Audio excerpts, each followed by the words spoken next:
If you've ever wished you had a podcasting pro with nearly a decade of experience whispering growth secrets into your ear, that's exactly what you'll get when you tune into Podcast Growth Tools with me, your host, Kylie Chandler.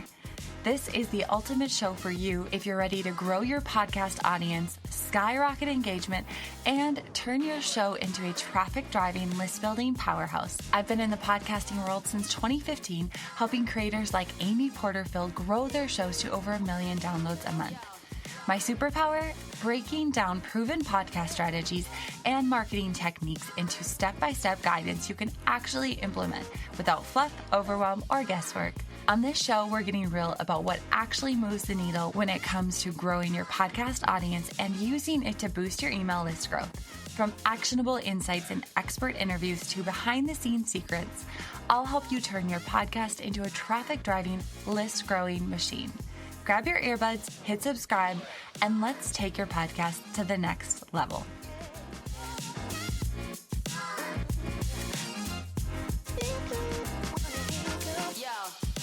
Okay, let me guess. So you're pouring your heart into your podcast episodes, and you're getting all this great feedback, right? Maybe you're getting DMs, maybe even some emails saying, like, this episode is exactly what I needed. It's like you're reading my mind.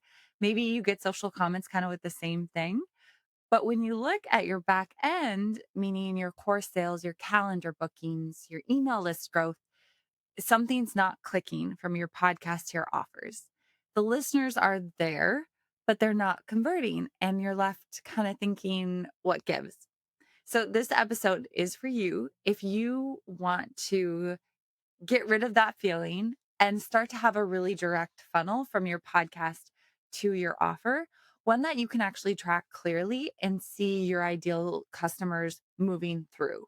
I think that's something that I hear so often is I don't actually know how many people are coming from the podcast. Randomly you'll hear it from a customer or, somebody will say, "Oh yeah, I found your podcast and then I followed you or ended up on your email list purchase," those types of things. But when you really have a strong system set up, like a funnel that you can actually track and see them moving through it clearly, it just starts to alleviate that question of what gives. So today we're diving deep into how to use your podcast to build this evergreen funnel that I'm talking about, and one that actually converts. So one that brings leads in, it nurtures them, and then it sells your offer without you needing to do a live launch all the time.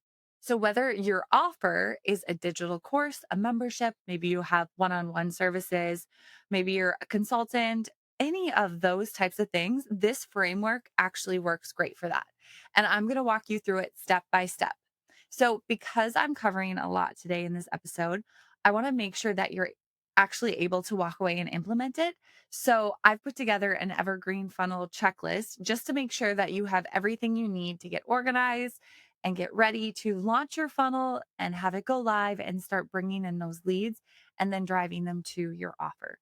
So if you'd like that checklist, you can head to podcastmarketinghub.com/evergreen. That's podcastmarketinghub.com/evergreen to grab that checklist. And you can just work down it little by little by little, get that evergreen funnel up and running, and you're good to go. So with that, let's get into it. I think one place I want to start is busting this myth of evergreen is a set it and forget it type thing because it's really not. I think a lot of people do get this wrong. They hear evergreen and you think, oh, I'll just throw together a lead magnet, I'll toss up a couple emails, and boom, I'll wake up to tons of Stripe notifications. That's not quite it. While I do feel like, up front, you are going to be doing a lot more work and then you're going to let it kind of hang out on Evergreen and update it and optimize it. It's not necessarily set it and forget it, especially if you want it to convert, because a high converting Evergreen funnel is strategic, it's aligned, and it moves people intentionally from discovery into nurture into conversion. And the magic happens when your podcast becomes the engine for all of this. That's what I truly believe. I think that's the sweet spot because podcast listeners are already engaged, right? You literally are in their ears every single week. And if you can guide them with intention, you've got a funnel that works without the same energetic and time requirement of a live launch. So let me break down the exact structure that I use with myself and that I teach my clients. So, first things first, you need a lead magnet that aligns with your podcast and your offer. This isn't just any freebie, this is actually a podcast centric freebie. What do we know about your podcast listeners? They listen to podcasts, they listen to episodes, they like to consume audio. So that is why it's so important to infuse your podcast into this content, whatever this free resources that you're creating. And this could be a quiz that guides people to the right episodes based on what they need. I especially love this if you have a ton of episodes, even if you have like 100 or less. Honestly, even like 50 to 75 or less, this is still a great tactic because that's a lot of episodes to choose from and to scroll through and decide which ones would be best for me if I'm a new listener or if I'm new to your world, or maybe I've dabbled, but I haven't really dove fully in. So this allows you to curate a list based on where they are and what they need. Another one is a playlist bundle based on your content pillars. So you should know what your content pillars are or what your audience's pain points, wants, desires, needs are. So those are great places to start in terms of ideating what kind of playlist bundle would make sense and which topic for that bundle would do really well. And then another option that you can consider is doing a PDF or a mini resource tied directly to your highest performing episodes, right? So those have shown to be popular. And so why not lean into those to give those to people who, again, might be new to your audience, may have just dipped their toe in, and make sure that you are hitting them with some of your absolute best content. So the key here is really alignment. Your freebie, your free resource should feel like the natural next step from the episode they just listened to. And that's how you get high intent subscribers who are more likely to buy down the line. So the next thing you need to be thinking about is strategic podcast episodes, right? You need to have what I call bridge content. And I'll say that if you don't have any episodes like the ones I'm about to share with you, you should definitely reconsider what kind of content you're putting out there and try to integrate some of these into the content plan that you have, because you'll use these specific episodes to craft the things we just talked about, right? The playlist, the quiz, and again, curating that funnel hook, basically what's bringing the people into the funnel, no matter what it is. But you need to have these really intentional and specific types of episodes, this bridge content. So here's an example of what these might look like, these types of episodes. So warming people up for your offer. So this would be, there's a few ways to go about this. So one, you could almost take like a small piece of the offer and break it down into an episode. So obviously you're not giving away a big chunk or too much to where they feel like I've got what I need, I don't need to buy, but you're giving them almost like teaser bits into what the bigger offer is so that they need and they want more to achieve the win that that offer promises.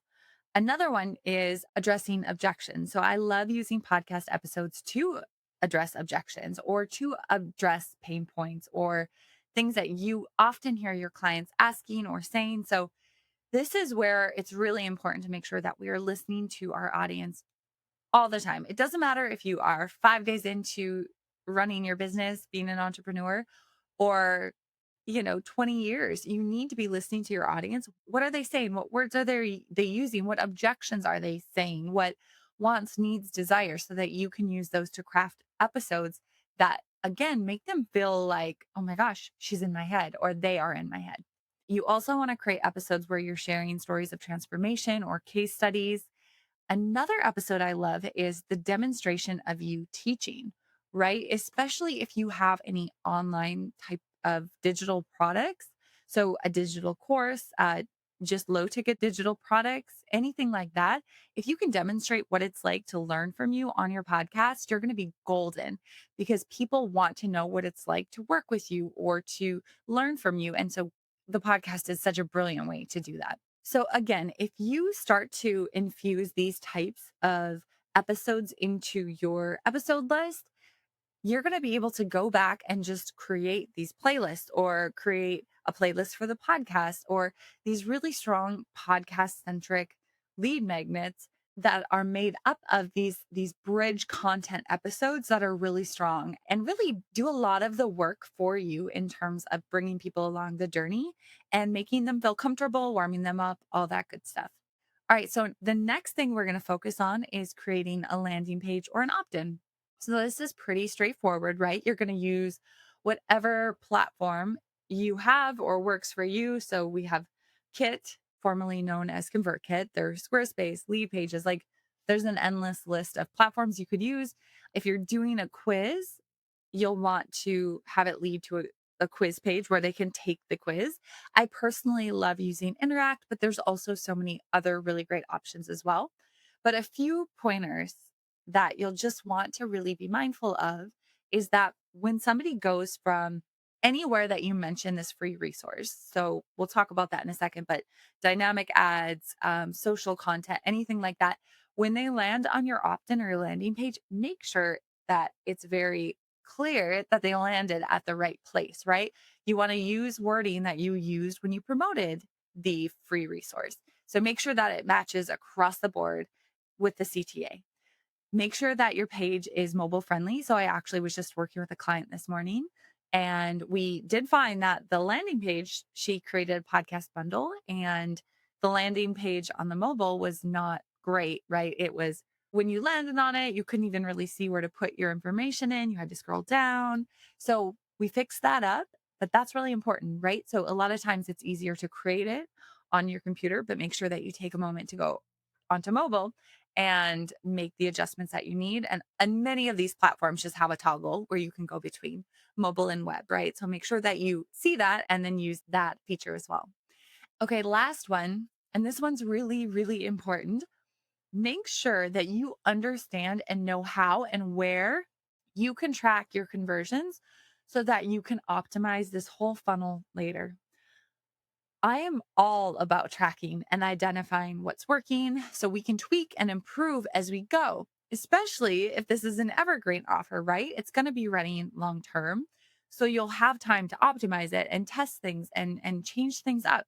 But in order to do so, you have to have that information, right? You have to have the metrics. So find out how you can track your metrics, get familiar with them, track them on a weekly basis so that you know what's working. And then I recommend making changes to a funnel like this anywhere from 2 to 4 weeks at a time, especially if it's really early on. Eventually, you'll kind of land into what's working really well, right? So that comes with time when you optimize over and over and over again. But for right now, you just need to make sure that you understand where you can collect those metrics, how you read them, how you gather them, all that stuff, and then be sure you're tracking them. Okay, so the next thing that we are getting into, right? They've opted in. Now it's time for them to move into an intentional nurture sequence. So I typically suggest 7 to 8 emails in this, especially if it is a quiz nurture sequence and what should be included, right? So, what should be included in these 7 to 8 emails? So, I recommend a welcome email, obviously, what to expect.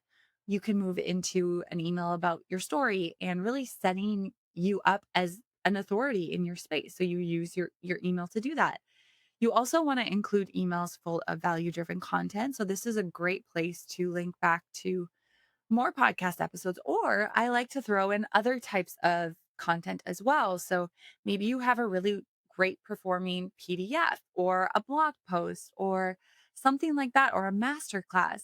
This is where you plug those in just to give them even more content, even more free resources, and just show them that you are here to support them. And then again, you are an authority.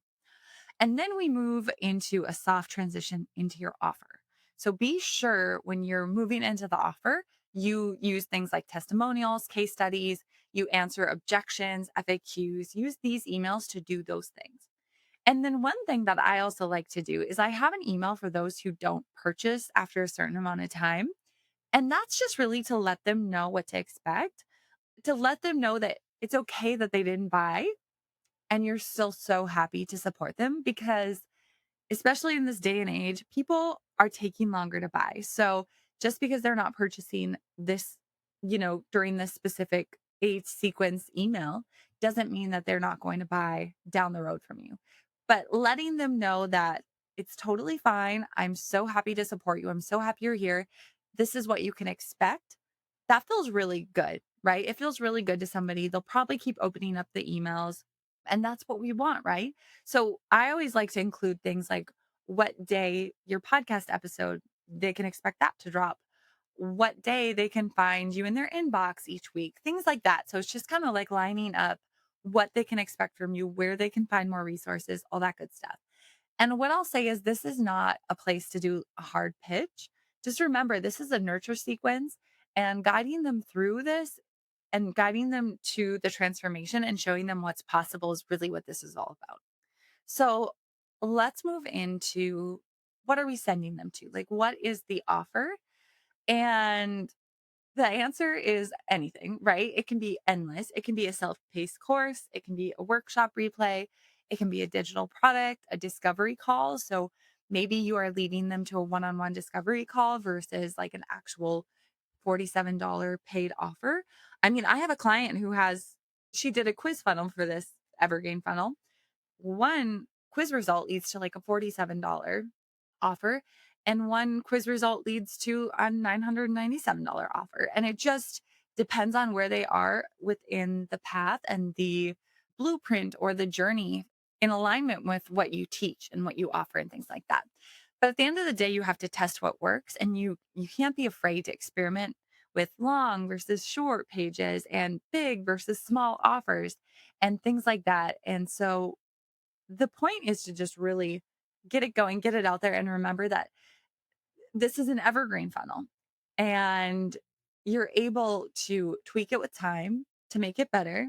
And eventually you will land on something that feels really good and can kind of just be running, not by itself, but running in the background to support things. And so that can feel really good. But at the end of the day, what I really love to use this for is a low ticket offer so that your audience can be primed when you go into launching or selling a higher ticket offer. This creates a really beautiful journey. So they've purchased the low ticket offer, they've confirmed that they're a hot, warm lead, and then you go into selling a higher ticket offer and they are most likely going to be interested in that. So that's really why I like this. Okay, so the next thing you need to focus on is driving ongoing traffic to your funnel. Unfortunately, this is where a lot of people tend to drop the ball. So you can't just set your funnel up and hope people magically find it. Here's a few ways to drive consistent traffic to it. So, one, you can add dynamic ads into your back catalog of your podcast, right?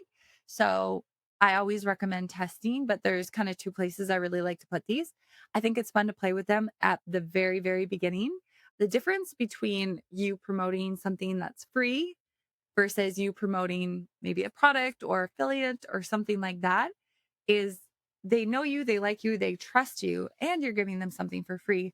The chances of them fast forwarding through that dynamic ad is significantly less. Another place that I really like to put them is if you have like an intro. So like for me and for many people, you tend to hear like an intro before they get into the core content. I'd like to sandwich it right in between there. So it's like they hear the intro and then right before they get to the core content, that's where you put it in.